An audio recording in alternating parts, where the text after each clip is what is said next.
हरिओम. लाओत्सेचा ताओबोध. योगदास श्री जय गणेश जोशी यांचे प्रवचन. निस्पृह समर्पण. योगी प्रत्येक गोष्ट पूर्ण झोकून देऊन करतो. तो मनापासून काम करतो. उगीचच काहीतरी कसे तरी काम उरकत नाही. ते संपूर्ण समर्पण असते. कामाच्या मोबदल्याचे त्याला जराही आकर्षण नसते आणि तरीही त्याचे काम सर्वोत्कृष्ट असते. एखाद्या संस्थेला योगी सारे जीवन वेचतो. ती संस्था त्या योग्यामुळे नावारूपाला येते. येथे तो आपले सर्वस्व पणाला लावतो. लाओत्से म्हणतो की योगी त्यासाठी समर्पण करतो, परंतु तो त्याचा ताबा घेत नाही. हे फार महत्त्वाचे आहे. पूर्ण निस्पृहपणे एखाद्या ठिकाणी काम करणे हीच सत्यार्थाने प्रभुसेवा असते. कारण जरा कोणासाठी काही केले की त्या बदल्यात काही लाभ व्हावा अशीच मानसिकता असते.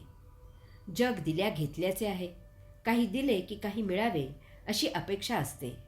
प्रत्येक वेळी प्रत्येक ठिकाणी पैसे हवे असतात. असे नाही तर प्रतिष्ठा, नावलौकिक, प्रसिद्धी, मानसन्मान, अधिकार, वर्चस्व हे हवे असते. ज्याच्यासाठी काम केले त्याच्यावर हक्क सांगितला जातो, त्यावर अधिकार गाजवला जातो.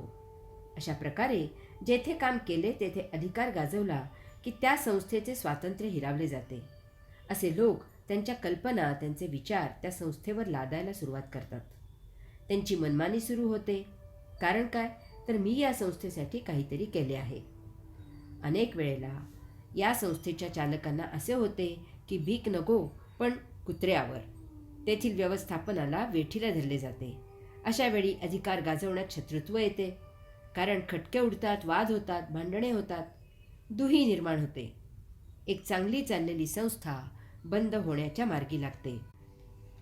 एखादी संस्था जेव्हा राजकारणी ताब्यात घेतो तेव्हा तेथे निवडणुका डोळ्यासमोर ठेवूनच संस्था चालवली जाते.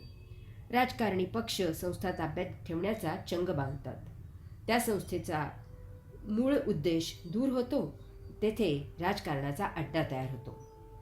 अधिकाराची मोठी मजेशीर कथा असते. जेथे अधिकार असतो तेथे अपेक्षा असतात आणि त्या वाढत जातात.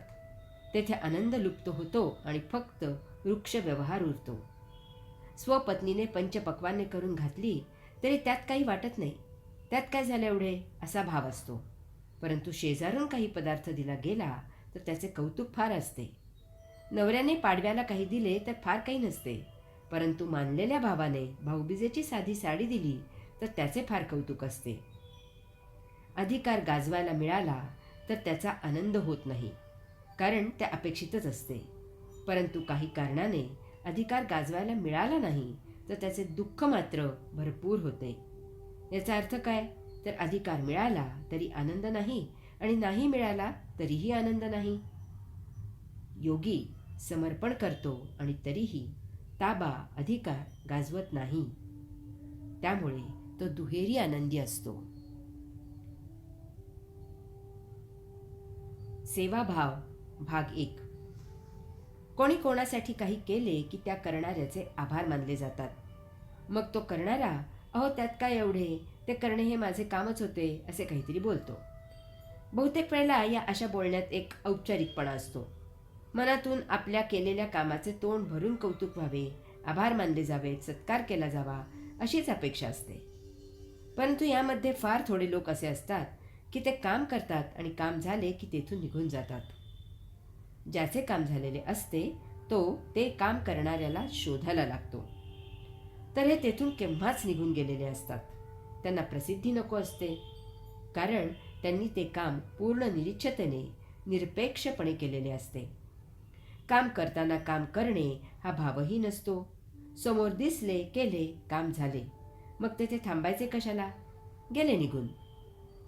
काम करताना सेवाभाव असतो. तेथे आपल्याला काम करायला मिळाले याबद्दल, काम देणाऱ्याबद्दल कृतज्ञता असते. ही तर प्रभुसेवा आहे, हे काम नाहीच. हे तर कर्तव्यच आहे. असाच भाव ठेवून काम केले जाते. लाओत्से म्हणतो की योगी सर्व प्रक्रिया पार करतो, परंतु तो त्याचा मालक होत नाही. काम करताना अनेक पायऱ्या पूर्ण करत करत काम करावे लागते. अशा एक एक पायऱ्या काम करत गेले की त्या कामाबद्दल आपुलकीच्या भावना निर्माण होतात. एक नाते तयार होते. त्यामधून त्या कामाबद्दल प्रेम निर्माण होते. माता बाळाला जन्म देते. त्याचे लालन पालन, भरण पोषण, रक्षण करते. वर्षानुवर्षे ही एक सुरू असलेली प्रक्रिया असते. यामधून मातेला त्या बाळाबद्दल प्रेम निर्माण होते. पुढे बाळाचे लग्न होते. लग्न झाले की बाळ मातेपासून दूर होते. ते पत्नीच्या सन्निध होते. हे मातेला सहन होत नाही. इतक्या वर्ष तिच्या अज्ञात असलेले, प्रत्येक गोष्ट तिला विचारून करत असलेले बाळ एकदम बदलले कसे, असे नित्य मनात येते. मग तिला उलगडा होतो की आता त्याला पत्नी आली आहे. या अशा भावनेमधून सासू सुनेचा दुस्वास करू लागते. तिला छळू लागते. कारण मातेच्याही नकळत तिचा बाळावर मालकी हक्क प्रस्थापित झालेला असतो. त्याला आता सुरुंग लागतो. वास्तवात मातेने बाळाचे संगोपन केलेले असले तरीही ते पूर्ण निरीच्छ भावनेनेच केलेले असते. ती बाळाकडून कसलीही अपेक्षा करत नाही. परंतु मला माझ्या बाळाकडून कसलीही अपेक्षा नाही याचाच अभिमान तयार होतो. तो प्रत्यक्ष पैसे किंवा वस्तुरूपाने दिसत नाही. तरीही तो सुनेवरील अधिकाराच्या, घरातील वर्चस्वाच्या, स्वयंपाकघरातील हुकुमशाहीच्या रूपाने अप्रत्यक्षपणे चांगला जाणवतो. त्या नवीनच आलेल्या सुनेला असे होते की कोठून लग्न केले. या अशा वागण्यापेक्षा केलेल्या कामाचा मोबदला घेऊन नोकरी केलेली पत्करली. हरि ओम.